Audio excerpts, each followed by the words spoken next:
This is Carla at the Jackson County Public Library in Ripley, and we are going to start a segment for our YouTube channel called Tidbits of History.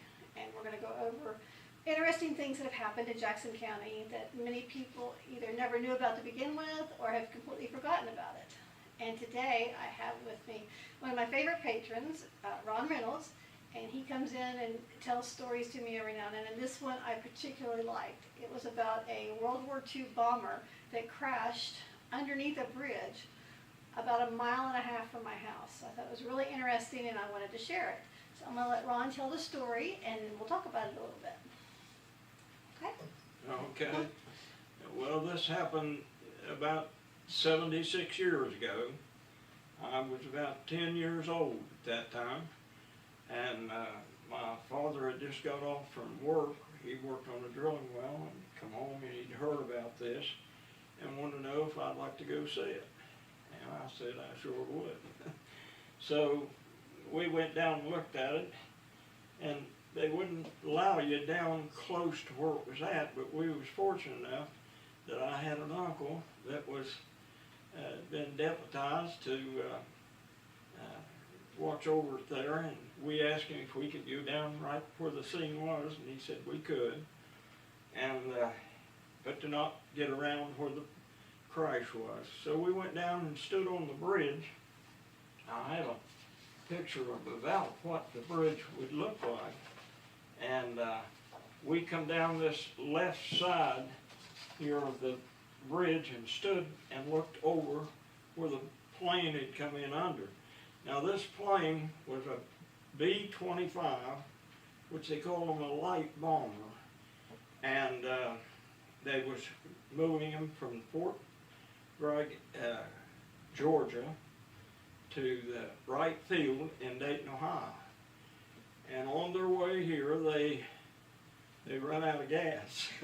They run out of fuel. And so they had to start parachuting from the plane, and there was 4 men on the plane at the time, and the 3 of them bailed out. One of them was close to the Hartley family, and he and the Durst farm, and they went to the house. One fellow, and it really struck me the way it did. He must have been an old-time boy, because he went to a church. Now, the church in 1944 would have been unlocked at that time. They didn't lock churches. So he knew to go in and ring the bell. And why he done that, I lived in Sandyville, right close to the church. And if a person was in need, they didn't have phones much then, old citizen phones. And if you needed something, or you were sick, or there was an emergency in the family, you went to the church and you rung the bell in the bell tower.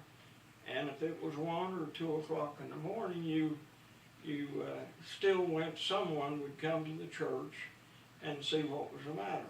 And so he did this. He rung the bell, and a Mrs. Hartley come to the church and picked them up. And then the last man to leave the plane, of course, was the pilot. He landed pretty close to the Ankrum family, I think, pretty close to where the bridge was. And one of the men, their close neighbor, seen the plane, and it was turned on its side, and he was very concerned, and he figured something was wrong. And so the plane came down, went under the bridge, and it was just a miracle that plane didn't come down in Evans or in Cottageville or into a house, but it came right directly under that bridge. That bridge was made, it had a big arch to it, and it went right in under that bridge. And of course it was tore all to pieces, damaged bad. But the thing that I remember going under that bridge, or going out over the bridge and looking down, I seen one of the landing gears, pieces of the wings, some of it had been on fire, and that plane had drifted a long ways without anyone in it. It was a miracle the way it happened. But I looked down, and I seen this, I couldn't believe it, a rabbit that was laying there close to its nest. It had been killed instantly, and the miracle of that thing would be this, that the only living thing that died that day from that wreck was that rabbit that was killed there close to its nest. And I went back and told, when we got home, I went back and told some of my friends I'd really seen something, and I'd seen this rabbit that had been killed there under the bridge. And they made fun of me. They said, oh, that didn't get killed. Well, when the paper of the Jackson Herald we got come out that following week, it had a place, spatial space for that, telling about the rabbit that had been killed there under the bridge. And as today, if all these years gone by, I can still see that rabbit there under that bridge. It was an amazing thing to me, and it's something that I've never forgot. And when they talk about this bridge and the plane, I can say I was there, and I was thankful for that. It was an amazing story. When he first told me this, I was like, that is the coolest thing I've ever heard. Especially not only to have you hear him tell it, but the fact that it happened so close to where I live now. That bridge is between Cottageville and Mount Alto. And I mean, even the bridge now, I can't imagine a plane perfectly fitting underneath that without tearing anything up. And nobody getting hurt except poor rabbit. Right.